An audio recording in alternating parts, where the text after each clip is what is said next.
pero por alguna extraña razón, Colombia es, creo, el único país en el mundo donde los noticieros son éxitos de audiencia. Es que los medios públicos son el termómetro que miden la salud de la democracia en un país.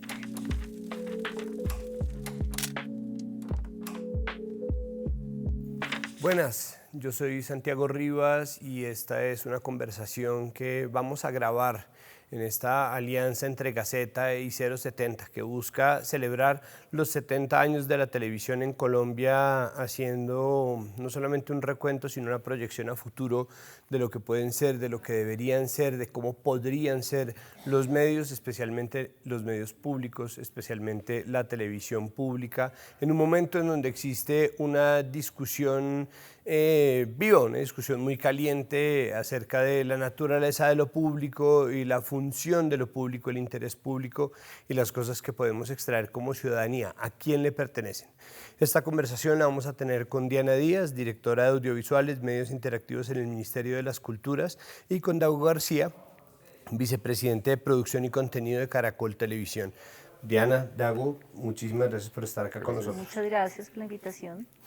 Pues bueno, yo creo que lo primero es, me gustaría que incluso si esto requiere caer en cosas que han hablado muchas veces, me gustaría que me dieran su versión de la naturaleza de lo público. ¿Qué es lo que hace públicos a los medios públicos? Me estás mirando a mí por Sí. una razón, ¿no? Ok. Yo creo que lo que hace público los medios públicos es el sentido ciudadano del contenido, que lo diferencia de los medios privados. Es decir, hay un interés alrededor del pluralismo, de la multiculturalidad, de la diversidad de narrativas, y del foco alrededor de una audiencia que se constituye como ciudadano, que lo hace público. Y además yo lo veo como un complemento a lo que hacen los privados. En ese orden de ideas, pues el propósito, digamos que con los medios públicos es fijar como contenidos que se diferencien, que no hagan lo mismo que los privados, porque eso ya lo están haciendo los privados y lo están haciendo bien. Pero otras formas de relatos, documentales, programas que permitan experimentar, que tengan que tengan co-creación y participación de la ciudadanía de maneras distintas. Creo que es el propósito de los medios públicos. Y yo creo que el concepto que me parece es que sigue siendo muy potente, y es que los medios públicos son el termómetro que miden la salud de la democracia en un país. Y no falla. Digamos que esa ecuación no falla, porque cuando hay una crisis en los medios públicos, seguramente hay una crisis democrática en la nación a la que se refieren. Entonces, yo lo orientaría por ahí. Para mí son complementos, se necesitan, son interdependientes los privados y los públicos, digamos, porque cumplen propósitos distintos que complementan, digamos, que la oferta de contenidos para la sociedad. Institucionalmente, ¿cómo es público lo público? Perdón si esto suena redundante o tautológico, pero ¿cómo eso está enmarcado en...? Pues conceptualmente lo público, los medios públicos pertenecen al Estado, ¿no? Y su gobernanza debería ser del Estado, que yo creo que es una de las debilidades que tenemos en general en los medios públicos en Latinoamérica, que depende mucho, la gobernanza de los medios públicos depende de los gobiernos y de los cambios de administración que suceden. Hemos luchado mucho porque el modelo de gobernanza sea distinto, sea en periodos distintos, sea con otros métodos de selección, para que realmente responda a lo que son, digamos que los criterios o los lineamientos de calidad que supone la UNESCO a través de un tratado o de un, digamos que manifiesto que tiene en ese sentido, y es que sí tenga una verdadera independencia y autonomía de lo que sucede en el gobierno, digamos que de la voz oficial. Eso es lo que lo haría público. Entonces, ahí siempre hay tensiones que hay que intentar, digamos que superar, sobre todo para proteger una oferta de contenido que le sirve de pivote y de referente o de identificación y de aprendizaje, digamos, a la ciudadanía. Ok. Misma pregunta hago, ¿qué es lo que hace público a lo público? Pues no sé, yo creo que Diana ha sido suficientemente clara y yo complementaría, no sé si es acertado o no, que también lo público debería dar acceso a otro tipo de talento para que haga ese contenido. Digamos que normalmente en nuestro país el talento que hace la televisión, el talento que produce la televisión, tiende a centralizarse en Bogotá. Y creo que también en lo público tiene que ver con la posibilidad de que en las regiones o en otro tipo de escenarios de producción, la misma gente que tiene que ver con las temáticas sea quien lo haga. Digamos, un ideal sería que la gente de la región también pudiera trabajar los contenidos de la región ellos mismos, no tener que migrar hacia la ciudad para tener una oportunidad profesional. Entonces, no solamente creo que es la necesidad de producir desde lo público, sino también la necesidad de vincular a esa producción pues, otro tipo de talento que no necesariamente es el talento que emplea un medio de tanta vocación comercial como la televisión privada, ¿no? Sí, ahí existe una pregunta, Diana, que de hecho existía cuando su merced y yo trabajamos en Señal Colombia y era ¿por qué la televisión pública, siendo nacional, de vocación estatal, sigue tan centralizada? ¿Por qué ha sido tan difícil lograr eso que está diciendo Dago, de poner cámaras en el Cauca para que el Cauca tenga sus propios equipos y en cambio tener que mandar, ¿no?, vans o aviones con personas a grabar, lo cual obviamente ha redundado en que incluso tratando de hacer contenido de alcance nacional o que mire como lo que aquí llamamos tan pedantemente los territorios, ¿no? Existe una televisión que sigue siendo demasiado rola en ese sentido. ¿Qué pasa ahí? Yo creo que es un resultado de una historia de brechas sociales gigantesca, ¿no? Porque los procesos de formación y de preparación de estos profesionales han estado realmente muy centralizados, por un lado, y por otro lado, digamos que la carencia de oportunidades en términos de formación en esos territorios que yo me he venido reconciliando con la manera, digamos que pedante de decirlos de Bogotá, la palabra territorios, porque trabajar con las comunidades me lo ha resignificado.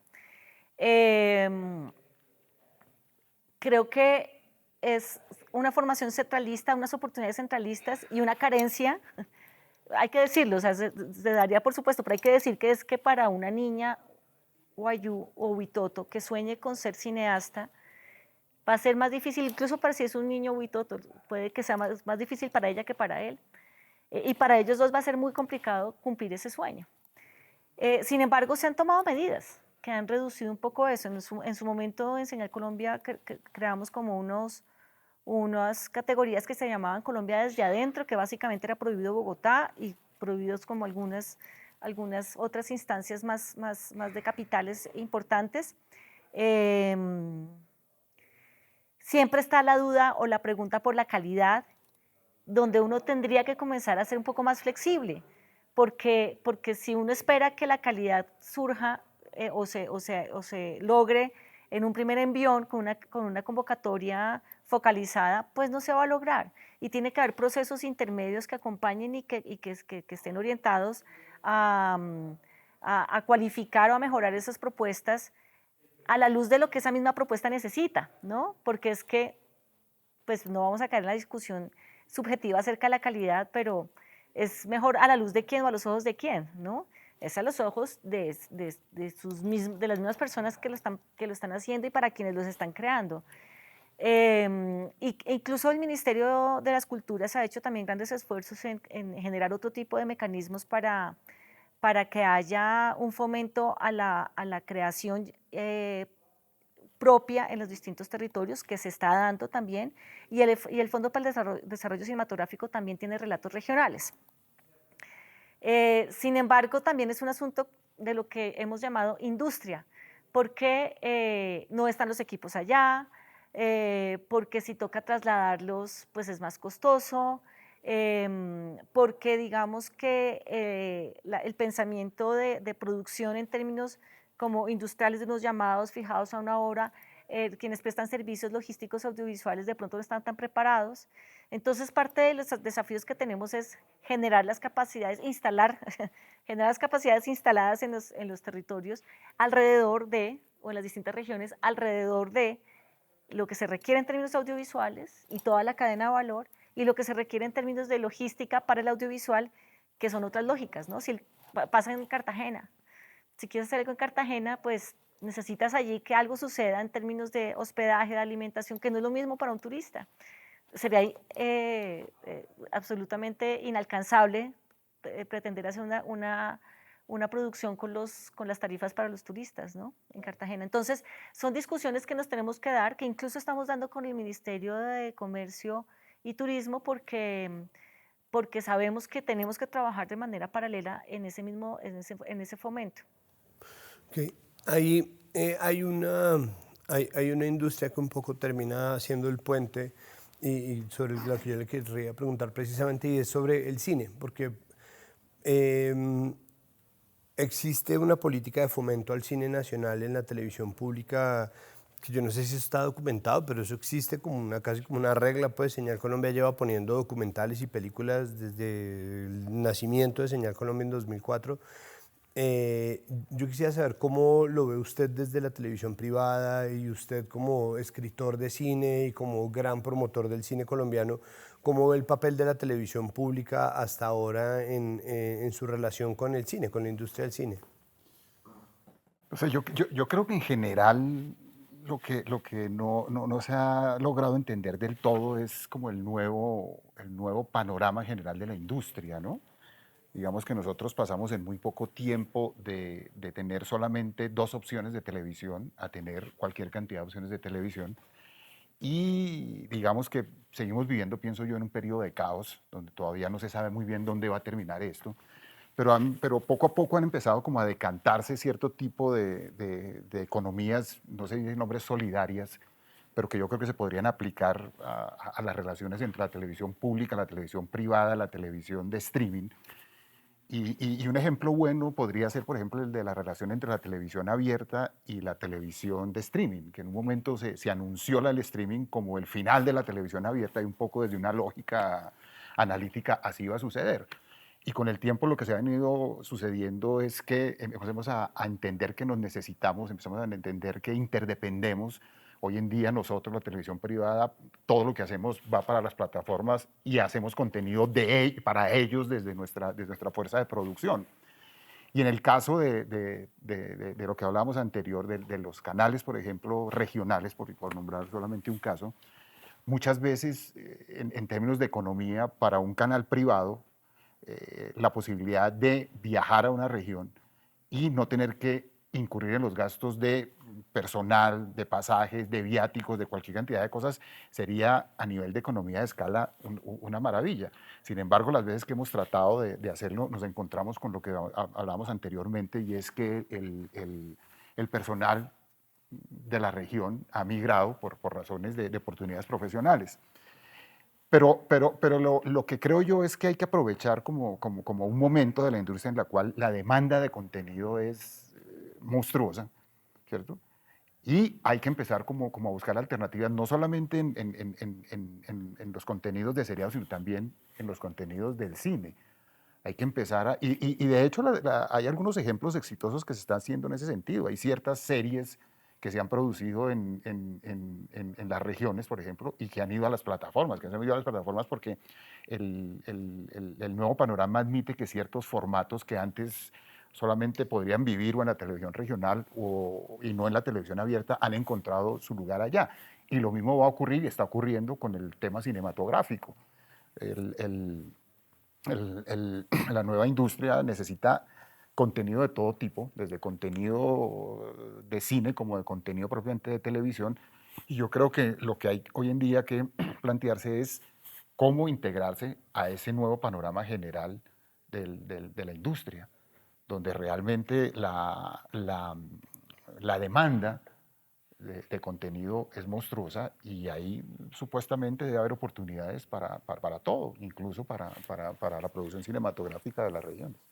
Nosotros hasta ahora Habíamos tenido dos modelos de televisión pública con una partición muy clara hasta el gobierno Duque entre la televisión de estudiantes de cine y televisión y la televisión de periodistas, ¿no? Como me da la impresión de que hasta ahora Señal Colombia había privilegiado, hasta ahora no, hasta que nació el noticiero, más o menos 2020, 2021, Señal Colombia y RTV se habían privilegiado la televisión hecha por documentalistas, por estudiantes de cine y televisión, y ahora con la llegada del noticiero se parece un poco más a lo que había sido hasta ahora la televisión regional, ¿no? En un momento en el cual la televisión regional también había estado explorando, por ejemplo, hacer telenovelas, en un momento en el cual ya había existido como ciertas avanzadas de creación de ficción. Me gustaría que me hablaran sobre esos dos modelos. ¿Existe un equilibrio posible? ¿Existe la posibilidad de tener ambas cosas sin que una se coma la otra?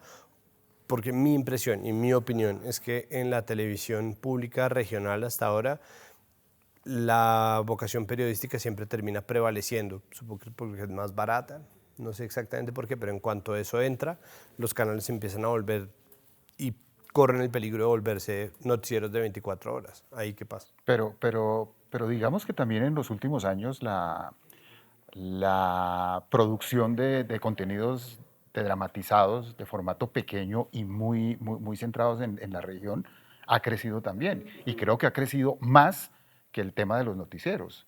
Hoy en día y han hecho algo inteligente que ha sido en cierto momento se han asociado para la emisión. Entonces eso me pareció que ha sido inteligente y hay ejemplos de éxito ya que se puede mencionar, de éxito de audiencia. Emma Reyes en el caso de Teleantioquia, que ya va por tercera temporada. En la costa también se han producido desde La Niña Emilia y otras experiencias. En Cali también se ha hecho. Entonces creo que ahora, ahí la pregunta sería, este tipo de televisiones deberían parecerse a la televisión abierta, deberían integrarse al ecosistema como otros productores de contenido para los grandes distribuidores. Esa es como la gran pregunta, ¿no? Porque finalmente sí estamos asistiendo a un cambio de paradigma en la industria en el cual pasamos de una etapa en que el contenido era el rey a una etapa en que sigue siendo el rey, pero tiene que acompañarse de una reina bastante demandante y bastante impositiva, que es la distribución, ¿no? Entonces, ya cuando las reglas del juego cambian y la distribución se convierte como en la gran reina, ahí es donde viene un debate grande si realmente todos tenemos que empezar a trabajar para ese devorador de contenido que es la distribución, o hay que seguir conservando ciertos espacios que no estén directamente relacionados con la vocación comercial de estos distribuidores, que sigan sirviendo, como decías tú, al promover contenidos regionales, así no lleguen a tener las audiencias que puede tener la televisión abierta, sí deben seguir sirviendo para que ahí se forme y se promueva el talento de la región. Viene un debate grande que en este momento de caos, pues difícil resolverlo, pero sí por lo menos hay que hacerse la pregunta. Sí. Porque está sucediendo. Digamos que los canales en las regiones están produciendo contenido que se parece un poco a lo que tradicionalmente ha hecho la televisión privada, ¿no? Sí, yo ahí veo como varios esquemas. Por un lado, sin duda la televisión pública, la nacional y la regional, y la fórmula de fomentar la producción independiente es ganadora. Surgen esas propuestas que son súper potentes. Cuando se hacen convocatorias y cuando se busca fomentar a las casas productoras locales y fomentar este nuevo talento, surgen formatos interesantes, surgen narrativas que la rompen. ¿Por qué? Porque se están encontrando otras fuentes, se están encontrando otras formas de crear, y esa es la vocación también de la televisión pública. La televisión pública puede hacer esos experimentos, digamos, la privada no tanto.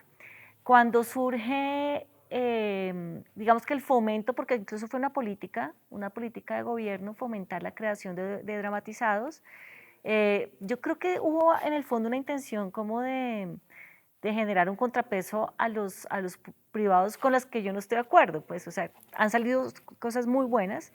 Sin embargo, yo creo que la creación de ficción, pues es que 70 años de historia en la televisión privada, ¿no? De la creación de ficción.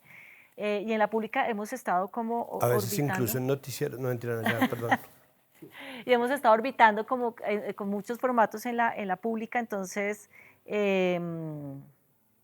yo creo que son propuestas de la ficción que son interesantes, que pueden seguirse manteniendo, pero sobre la que yo no pondría todo el futuro de la pública, porque abandonamos un proceso donde la gente, o sea, como un proceso narrativo donde la gente se ve, como lo documental, como la televisión de no ficción, donde la gente realmente es protagonista de su propia historia porque la cámara está puesta en el lugar donde él es protagonista, donde están sucediendo sus cosas, donde puede hablar de sus dilemas, de sus problemas, de su propia historia. Entonces, esa vocación de la televisión pública no debería perderse. Con respecto al dilema actual, es una locura, porque estamos en un país donde tenemos un aumento en el consumo de plataformas y de esta oferta inimaginable de contenidos, o sea, tenemos un consumo altísimo, pero todavía tenemos lugares sin conectividad, tenemos lugares sin electricidad, tenemos lugares tremendamente marginados a los que no podemos abandonar con la oferta que es gratuita, digamos, para ellos, que es la televisión abierta, ¿no? Entonces, y con la posibilidad del pluralismo que le significa que le llegue tanto el noticiero de la televisión privada como la oferta de contenidos de la televisión pública. Entonces hay que seguir, y el Estado no puede hacer como cortar el cable, o sea, no le puede cortar ese chorro al televidente, que es la única manera que tiene de informarse, es esa, es la radio abierta, es la televisión abierta, y eso tendría que garantizarse. Sin embargo, yo sí creo que nos vamos acomodando, ¿de acuerdo? No sé muy bien cómo. Hay una situación que puede ser una oportunidad y que tiene que ver como con lo que está sucediendo con los grandes distribuidores de streaming, que finalmente han llegado a un punto donde en los mercados grandes, donde podían crecer, llegaron a sus topes y están mirando hacia los mercados pequeños, donde todavía pueden crecer, que son mercados como el nuestro. Y por eso le están apuntando muy fuerte al contenido local, porque además finalmente en Colombia es un país donde premia la presencia de las regiones en la pantalla, incluso en la pantalla abierta. Cualquier canal, RCN o Caracol, pone un contenido paisa, pone un contenido costeño, pone un contenido caleño, y por alguna razón, ya me parece positiva, funciona. Digamos que la televisión abierta normalmente siempre ha acogido bien y le ha ido bien con el contenido que se refiere a las regiones. Bien hecho, estereotipado, lo que se quiera, digamos, es otra discusión, pero sí es una oportunidad.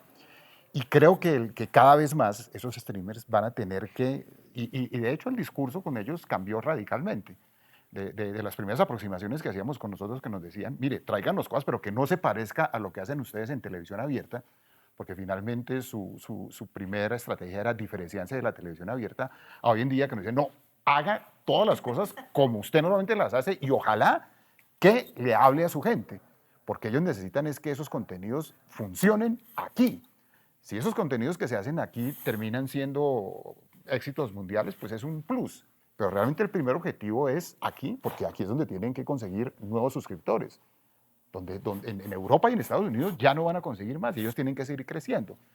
Entonces, desde una perspectiva un poco más pragmática, más comercial, ahí se está abriendo una oportunidad de verdad, de que el contenido regional, y ojalá producido desde la región, tenga una oportunidad de solución económica y de exposición, ¿no? Habrá que ver y habrá que ver cómo se capitaliza esa oportunidad. Pero además yo creo que tú has dado en un punto, antes de que sigas con otra pregunta, y es que el factor de interés es justamente no traicionar la premisa de que sea contenido propio hecha para el público local, porque muchas veces, y lo he escuchado recientemente, es como, no, necesitamos hacer un contenido para las plataformas de impacto internacional. Te estás equivocando. Pero mira, las plataformas lo tienen claro, y las plataformas, todas, Prime, Netflix, HBO, Disney, todas están diciéndonos hagan contenido para ustedes, para ustedes, para su público, lo vivo a diario. Ahora, el buen contenido puesto por ellos en la plataforma tiene posibilidades de que se vuelva global, pero para ellos eso no es tan importante como el comportamiento local, por una simple razón de economía. Ahí, me parece que ahí todavía estamos hablando de la televisión pública que existió hasta 2020, más o menos. Como, es decir, esa televisión pública que hacía convocatorias más grandes, no convocatorias en las cuales tenían que asociarse canales para hacer la emisión, porque mucho de eso vino con la ley Mintic que pasaron en 2019. La televisión pública que privilegia los contenidos hechos para la construcción de una identidad, ¿no? Existía una retórica alrededor de eso. Me parece que ahora tenemos una televisión pública un poco más mezclada, sobre todo si hablamos de RTV6 y Señal Colombia, y esto viene a cuento con la creación del noticiero que salió en 2021, que apareció, si no estoy mal, en marzo de 2021, y que desde el comienzo pues obviamente tuvo la controversia de que primero durante mucho tiempo se trató de evitar que eso pasara. Segundo, pues se preguntó uno por la relevancia, ya como bien lo dice Dago, los modelos mixtos pues han mostrado que existe una interdependencia, entonces que no era tanto como que iba a morir el noticiero, pero al mismo tiempo quedaba ahogado, ¿no? En una oferta como muy inmediata en contraste con lo que había hecho la televisión pública nacional hasta ahora.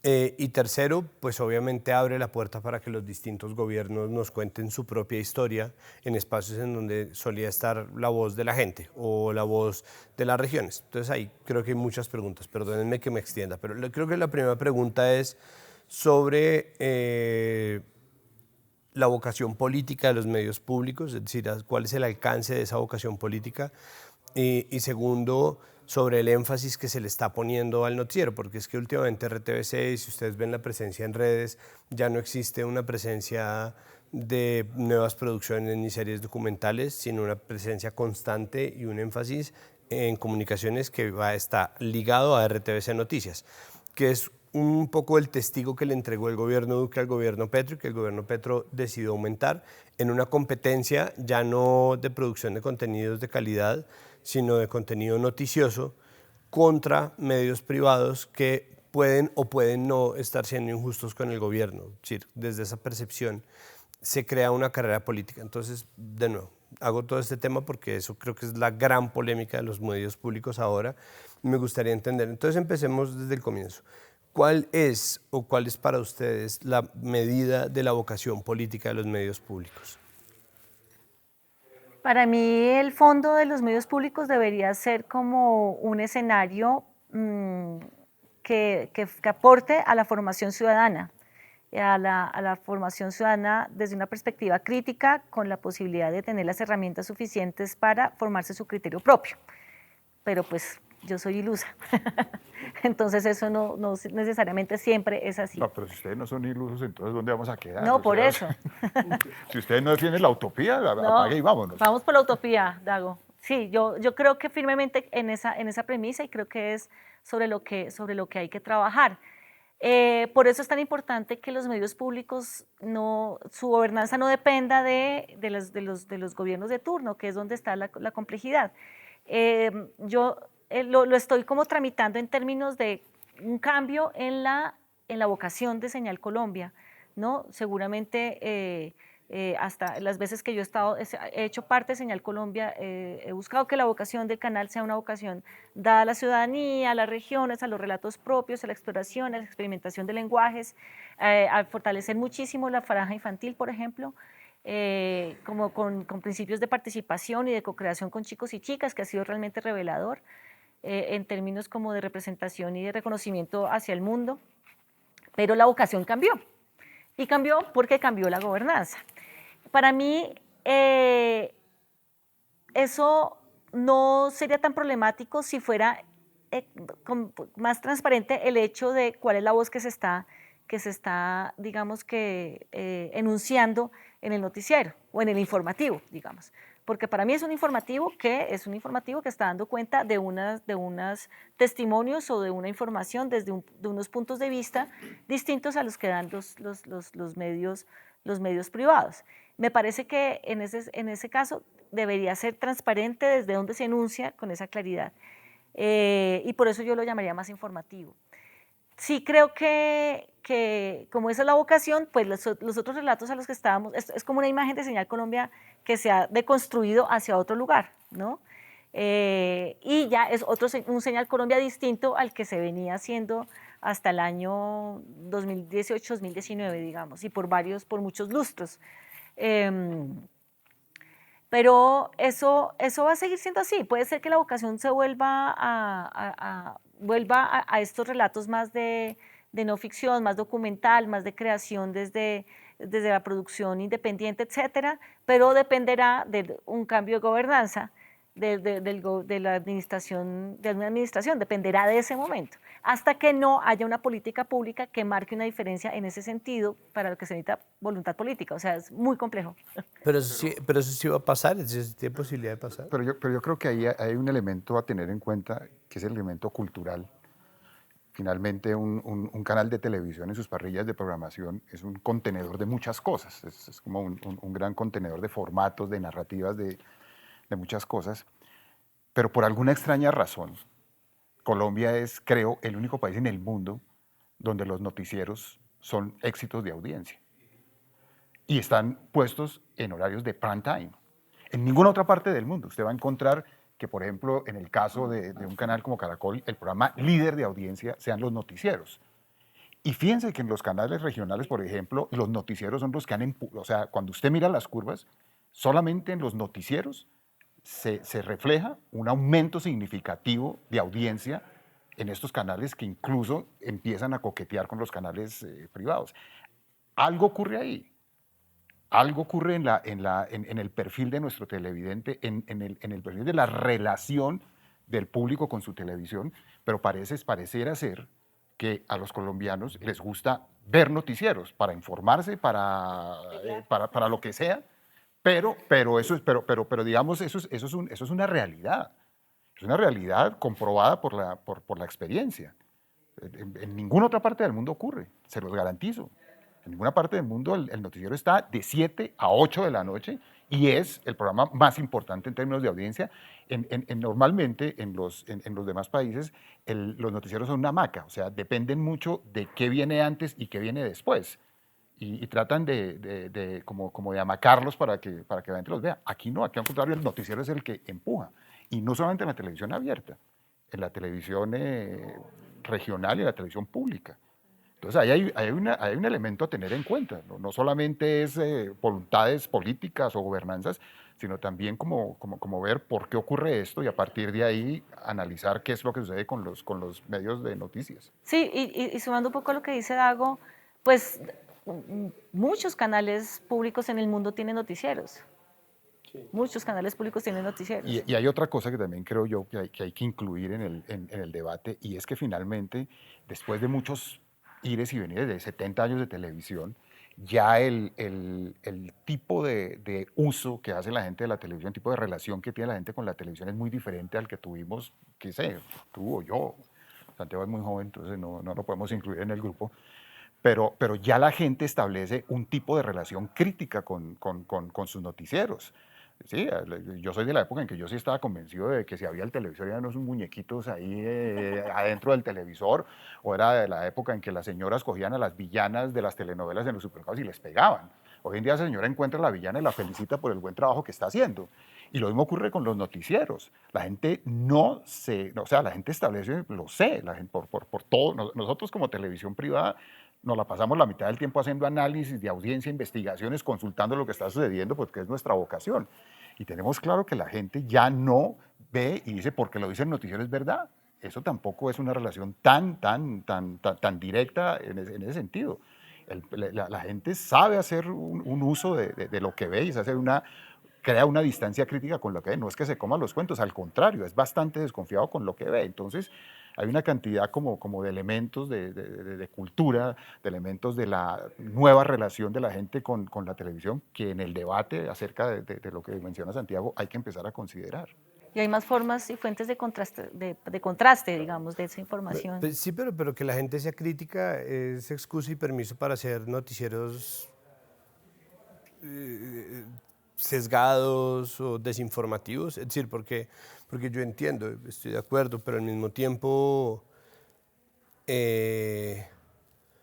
pues no me parece que eso sea la razón para montar un aparato de propaganda. Es decir, no me parece ni para un lado ni para el otro. Es decir, no me parece que eso sea una razón. Es decir, como no, la gente es más crítica, nosotros podemos inventarnos, ¿no?, cualquier forma de contar las noticias, porque eso también, de nuevo, pues es que de nuevo para mí ahí vuelve el término básico que es lo público, ¿no? ¿Existe un interés público o no?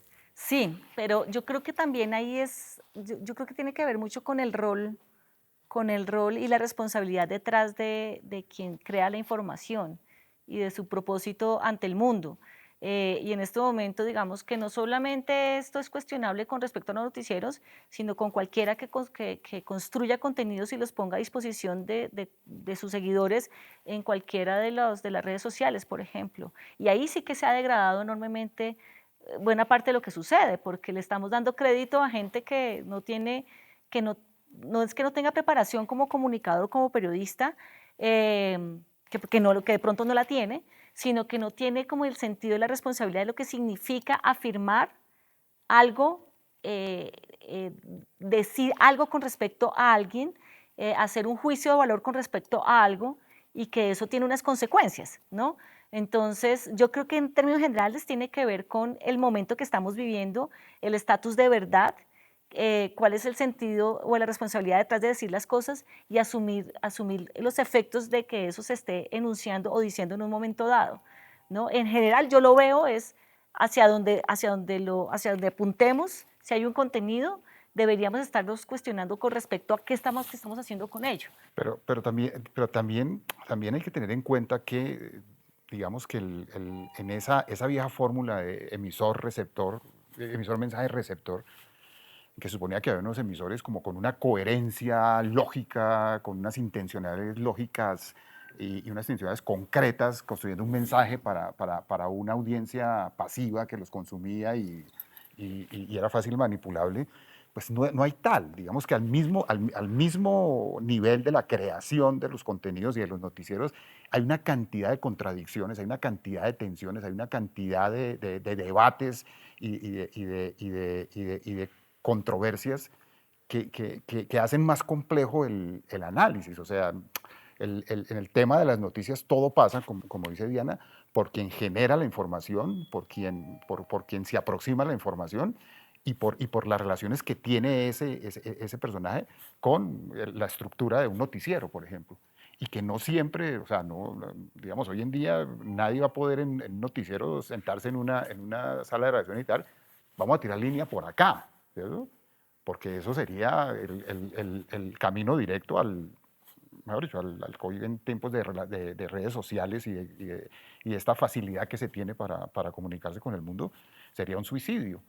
Entonces, ahí no es tan fácil la ecuación de que es que aquí hay una coherencia de intencionalidades para construir el mensaje. Hay toda una red de contradicciones, de relaciones, de conflictos, de acuerdos, que es lo que termina generando el carácter de un noticiero en este caso. Pero ¿sería un suicidio o no? Porque de los tuiteros más exitosos que tiene este país son congresistas, que tienen una línea política muy clara, que se tiran, se toman fotos entre ellos, que se conocen, que se sabe desde dónde hablan y para quién. Sí, pero digamos que finalmente al congresista el grueso de la opinión pública o de la gente no le abroga la función de informar. Saben que es un congresista con una línea política. O sea, cuando hablamos de noticiero, por lo menos en la teoría, la gente sí está esperando que lo que haga el noticiero sea informar de la manera, yo no sé si objetiva, porque esa palabra es tan compleja, pero más equilibrada posible,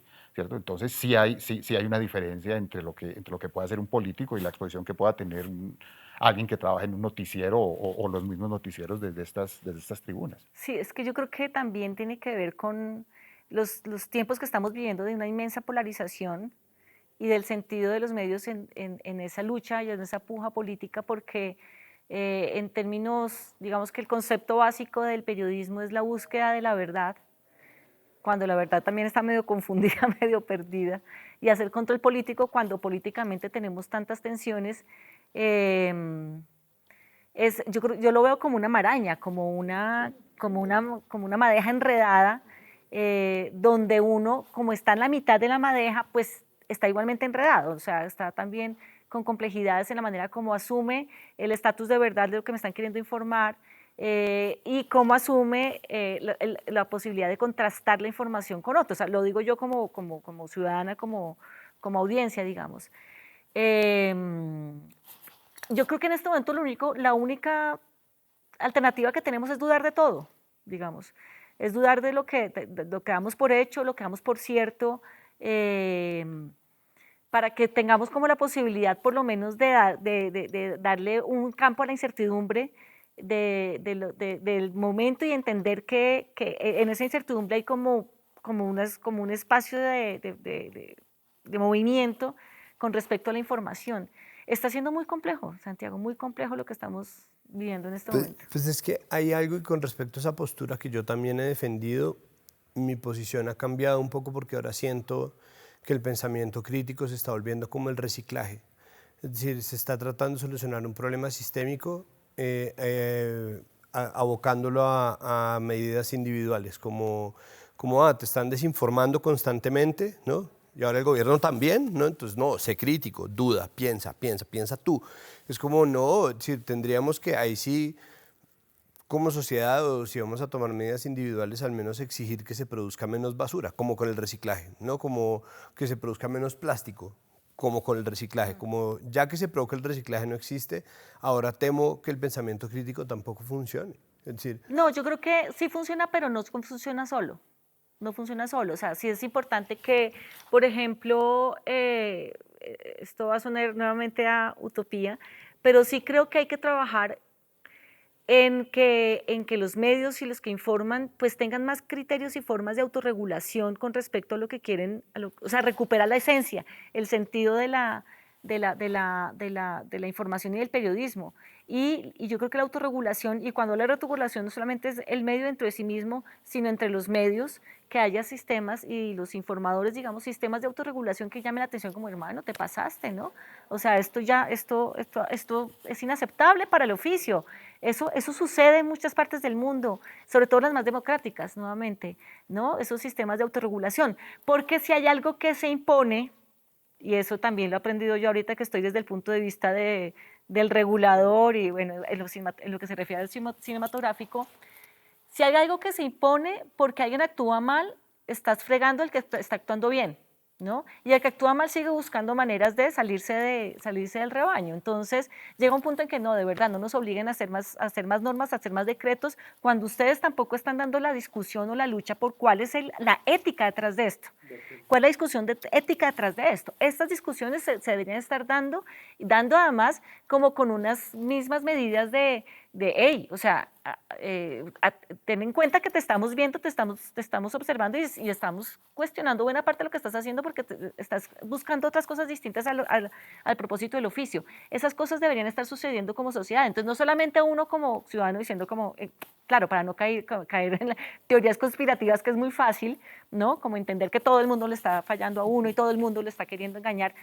Puede ser que sí, puede ser que no, pero para que no sea esa perspectiva que es a donde deriva perversamente el sentido crítico, es súper fácil, hay que buscar esos sistemas de autorregulación para que la regulación tenga el lugar que debe tener, y es que las cosas tengan un orden, una lógica, pero el resto tiene que ser también responsabilidad de los otros actores. Ahí, bueno, ya para terminar me gustaría que pasáramos a proyectar. Me parece que de ahí hay algo que dice Dago que es fundamental y que es muy interesante, y es de la vocación, o sea, esta es mi versión pero los noticieros son los programas que tienen más rating en Colombia.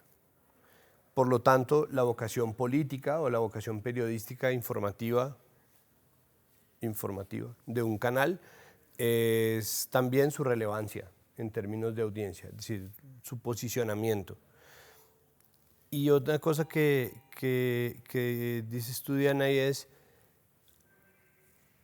la gobernanza transforma los canales, y ya vimos que de un gobierno a otro con profundas diferencias ideológicas no se hizo un cambio en el diseño de la gobernanza de la televisión pública. Es decir, no creo que exista una voluntad política a futuro de muchos gobiernos, ni creo que vaya a ser un punto prioritario cambiar la gobernanza. Es decir, esto va a tender a seguir así y al mismo tiempo me alegra saber, sí, me alegra saber que son ustedes optimistas con respecto a eso, porque quiere decir que esto en algún punto va a encontrar su medida. No, el equilibrio cambia todos los días, el equilibrio no es una cosa que se quede estática ni tendría por qué serlo. Me gustaría saber cuál es esa versión o cómo es ese sistema de medios públicos que ustedes piensan que va a surgir como de este momento de aparente transición. ¿Qué va a pasar? Vamos a volver a equilibrar la posición que se le da a los contenidos de ficción, series documentales, producciones infantiles. Vamos a tener un ecosistema en donde haya un complemento entre la televisión privada, sus producciones, y la televisión pública. La televisión pública va a poderse posicionar dentro de plataformas. ¿Cómo ven ustedes o hacia dónde creen que debería ir la televisión pública, el sistema de medios públicos? Voy a sacar como la bola de cristal, no mentiras. Eso. Hace poco tuve una reunión con gerentes y representantes de los canales regionales. Y yo creo que cada canal está cogiendo como su camino, pues de acuerdo con su vocación y con los intereses de las nuevas administraciones. Yo creo que quiero ver como una virtud que como complejo, o sea, como ecosistema complejo de medios públicos, haya pluralismo, que haya canales que tengan tanto vocación de informativo y de información como de actualidad y del instante, como vocación de contenidos más documentales, de no ficción, de exploración, de reportajes de profundidad, como otra vocación más musical o deportiva o lo que sea. Creo que ese conjunto sigue enriqueciendo y sigue dando cuenta de una democracia en lo público que tendríamos que estar defendiendo. Creo que ya el proyecto del canal por sí mismo, digamos que solito, independiente de lo que pase con el resto de los medios públicos, de pronto se nos sale del análisis en sí mismo y tendríamos que verlo como un conjunto. Y en ese sentido, si ese camino se continúa, puede ser muy interesante porque puede haber como una suma de elementos que se complementen y que sean como del disfrute para todos los colombianos, porque además los canales tienen que estar en los cableoperadores obligatoriamente, los públicos. Cada vez más gente está desconectándose de los operadores de cable, pero ahí están los canales públicos por obligación. Entonces, digamos que hay una suerte de complemento. Y eso sí se tendría que mantener porque yo sí creo que los medios públicos y la televisión pública tienen la responsabilidad de construir relatos que mantengan, que fijen la memoria de lo que está pasando en este momento. Y en complemento de lo que fijan la memoria, los canales privados también. Entonces hay otras cosas que pasan, fotos que hay que tomar en este momento, transformaciones sociales y culturales que alguien tiene que contar, y eso le corresponde a los medios públicos, y eso se tendría que estar también protegiendo. Entonces, si creo que se trabajara sobre un proyecto colectivo, es alrededor de eso. ¿Qué deberíamos estar contando en este momento para que no se pierda del catálogo de memoria audiovisual del país? Eso yo creo que encaja muy bien como con cierta característica que tiene nuestra televisión por su mismo origen. Digamos que la televisión colombiana es quizá la única televisión en Latinoamérica que no surge como televisión privada, sino surge como televisión de Estado, y por lo tanto eso ya marca como una característica, un espíritu. Lo primero que se vio en televisión aquí fueron obras de teatro del repertorio clásico, las telenovelas llegaron tarde. Entonces nosotros tenemos una televisión y además el sistema mixto durante mucho tiempo promovió la competencia. Nosotros nunca tuvimos un monopolio como Televisa, como Venevisión, como Globo, como Telecafé, sino tuvimos pequeñas empresas que tuvieron que competir. Y descubrimos muy temprano que una de las estrategias de competencia era la sincronía con su tiempo. Y eso nunca lo hemos perdido. O sea, nosotros... señales de eso han sido la época de las telenovelas regionales, la época de las narcotelenovelas, que fue a acercarse pues, a una realidad inmediata que había sucedido, las bionovelas que hoy en día están de moda. Eso tiene que ver un poco con esa necesidad de sincronía con el tiempo, de registro de lo que está sucediendo inmediatamente. Entonces yo creo que ese es el camino, pero también yo creo que se trata también de buscar estrategias de supervivencia y de supervivencia económica, y creo que los canales públicos, si quieren como sobrevivir sin ser absolutamente e hiperdependientes como del Estado y de esta fuente de financiación, deben, yo creo que también plantearse lo que los canales privados nos estamos planteando en este momento, y es combinar nuestra vocación de broadcaster, de canal, con esa producción de productora, de productores, que está sucediendo, pero que no solamente se produzca para alimentar sus pantallas, sino se produzca para llevar esos contenidos a la mayor cantidad de gente posible, a la televisión abierta, a la televisión de streaming, a cualquier cantidad de posibilidades que tiene hoy en día el nuevo panorama audiovisual, y sin abandonar los objetivos de hacer registro de lo que está sucediendo hoy y aquí, en la región y hoy, y creo que, pues, que el panorama actual es una buena oportunidad para un tipo de dinámica de estas, ¿no? Sí, yo creo que me quedo con lo que dice Dago, con la idea de que en los medios públicos no es tanto el canal como el contenido y dónde se ubica. O sea, hay un lugar que hay que construir de esos medios públicos en las plataformas, en las redes sociales, en las distintas formas de distribución que hay ahora de los contenidos. Y ahí hay que tener una apuesta estratégica como medios públicos. ¿Cuál es nuestro lugar y cómo lo hacemos respetar y cómo entramos a ese como de una manera fortalecida? Entonces sí creo que esa pregunta se tiene que hacer más allá de la programación, digamos que monolítica que tiene la televisión abierta, por decirlo de alguna manera. Pero además también estamos en deuda y también es como un propósito trabajar alrededor de un indicador que dé cuenta del alcance social de los medios públicos y no tengamos que estar leyendo a través del lente de las peras ver a las manzanas, pues, porque a través del rating que mide a los privados están midiendo a los públicos, que eso es absolutamente perverso y no da cuenta del alcance del asunto. Hicimos alguna vez un experimento, un piloto en Señal Colombia, que era un indicador de alcance social justamente, que arroja un número que nos permite como que si eso se midiera permanentemente, pues nos permitiría contrastarnos con nosotros mismos con respecto a cómo está atendiendo las necesidades de pluralidad, de representación, de experimentación, de tecnología, o sea, un montón de aspectos que hay allí.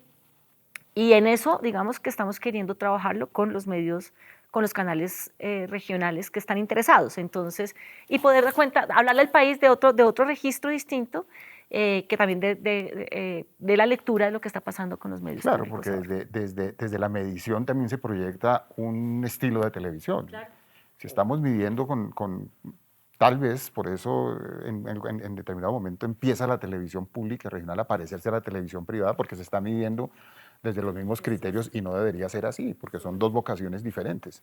Lo mismo que sucede con el cine, o sea, uno no puede evaluar el cine de arte y ensayo o experimental o como se quiera con el cine comercial, que son dos formas necesarias, interdependientes, porque finalmente estas dos formas de cine se necesitan. O sea, el cine comercial siempre ha capitalizado y usufructuado de los descubrimientos que hace el cine de autor. O sea, John Cott, que se inventó Godard en la nueva ola francesa, hoy en día no hay película de Rambo ni de acción que no lo use, o la cámara al hombro. Entonces, digamos que no son formas excluyentes de televisión, sino son formas complementarias, y cada una tiene que financiarse y medirse desde su naturaleza y sus intencionalidades. Entonces, eso me parece súper clave, encontrar la forma de medir los objetivos que tiene esta televisión, porque si no...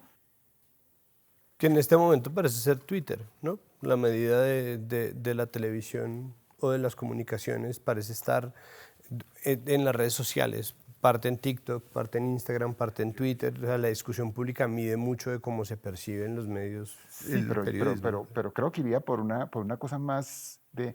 Cuando yo estudié comunicación social, y cuando yo estudié comunicación social en mi universidad, que fue el Externado, había un énfasis en educación no formal, y yo estudié educación no formal, y analizábamos las experiencias de la televisión pública, de Radio Sutatensa y la televisión pública en los procesos de alfabetización. Y el objetivo era alfabetización, y se medía recuerdo yo, porque tuvimos que analizarlo en términos de, bueno, cómo, no cuánta gente nos vio, sino cómo el modelo que estamos alfabetizó a las personas a las que les llegó, ¿no? Como un tipo de evaluación directamente relacionada con lo que dices, con el Sí, objetivo. con el cumplimiento del Sí, objetivo. exacto. Con el cumplimiento del objetivo. Y no lo hay. Exactamente.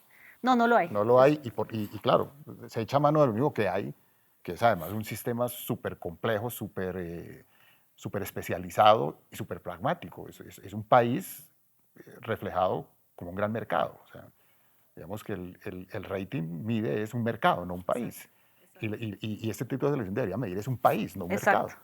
Pero para eso se necesita una estrategia de medición diferente. Sí, estamos en eso. Y para el cine también lo queremos hacer. Muy bien, me parece.